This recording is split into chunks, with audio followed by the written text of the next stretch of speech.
chronique Les produits de bourse avec Unicredit. Nous sommes avec Damien Tracou, analyste indépendant. Bonjour Damien. Bonjour Fabienne. Merci d'être avec nous. Alors le CAC 40 résiste, mais enfin difficile parce que beaucoup d'incertitudes avec cette campagne américaine dans la dernière ligne droite. Et puis en France, on ne peut pas dire que sur le front de la macroéconomique, les nouvelles soient excellentes, n'est-ce pas ? Tout à fait. Puis je vous rappelle le contexte graphique. C'est que la semaine dernière, nous sommes sortis par le bas de la longue phase de sommeil qui s'était étirée sur le CAC 40 de début juin, précisément jusqu'au 21 septembre. Alors lorsqu'on sort d'une phase de congestion de cette longueur, alors congestion qui, je vous rappelle, a pris la forme d'un triangle sur le CAC et d'un biseau sur le DAX, eh bien lorsqu'on sort d'une phase de congestion aussi longue, eh bien la sortie est généralement violente. Alors pourquoi ? Tout simplement parce qu'elle emprisonne beaucoup d'investisseurs à la sortie, ce qui crée une pression baissière sur les prix. Alors je vous rappelle comment s'est manifestée cette éjection baissière, eh bien par un gap accélérateur suivi d'un grand yin majeur en terminologie japonaise. Qu'est-ce que c'est qu'un yin majeur ? Eh bien c'est une grande bougie rouge. Vous l'observez sur le CAC 40. Alors certes, on a rebondi en début de semaine, mais les volumes sont assez modérés.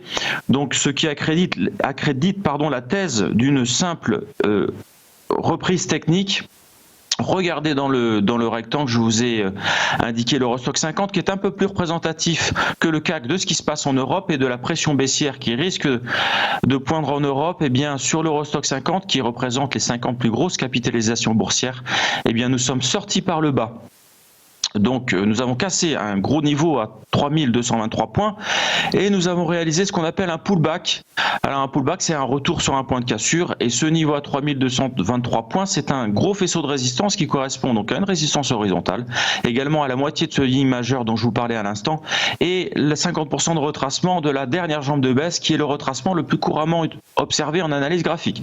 Donc tous ces éléments combinés font craindre une rechute sur le CAC 40 vers 4666 points dans un premier temps et même 4540 points, d'autant que la saisonnalité du mois de septembre et du mois d'octobre est généralement défavorable pour les actions.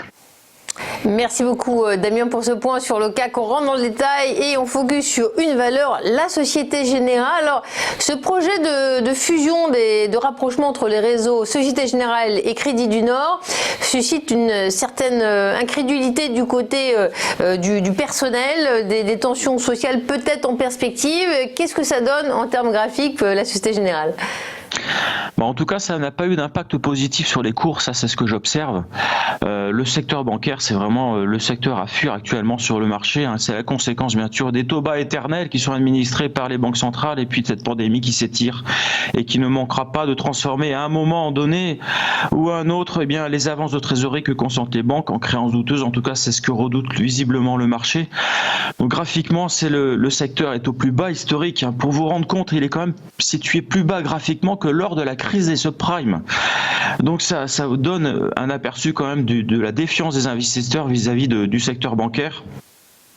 Et ça vous donne également un aperçu de la sous-performance de ce secteur. La sous-performance, c'est le comportement relatif donc du secteur bancaire par rapport au CAC. Eh bien, il est au plus bas historique, comme celui de la Société Générale. Regardez sur la courbe du bas sur le graphique. Eh bien, la force relative est au plus bas depuis 1991 sur Société Générale. C'est la seule valeur du CAC avec Unibail à avoir cassé ses plus bas annuels. Donc cela montre la fragilité du titre qui devrait eh bien poursuivre sa décrue vers un support de 1995. Alors ça ne veut plus dire grand chose à ce niveau-là, ça veut dire qu'aujourd'hui 99% des détenteurs de Société Générale sont perdants sur le titre. Donc voilà, j'envisage tant qu'on reste bloqué sous les 11,52, j'envisage donc un retour sur 10 euros. C'est également un seuil psychologique, ça peut servir éventuellement de point d'ancrage sur le titre et servir à un rebond technique. Donc attention sur la Société Générale et sur le secteur bancaire.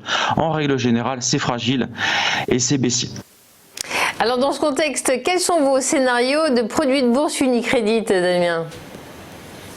Alors sur la Société Générale, si c'est bien la baisse qui l'emporte, eh bien je vous propose d'acquérir le put 9165T avec une échéance au 16 mars 2021 pour un prix d'exercice à 12,25. Si c'est la hausse par contre qui l'emporte, eh bien choisissez le call 5318T avec une échéance au 15 juin 2021 pour un prix d'exercice à 12,50 €.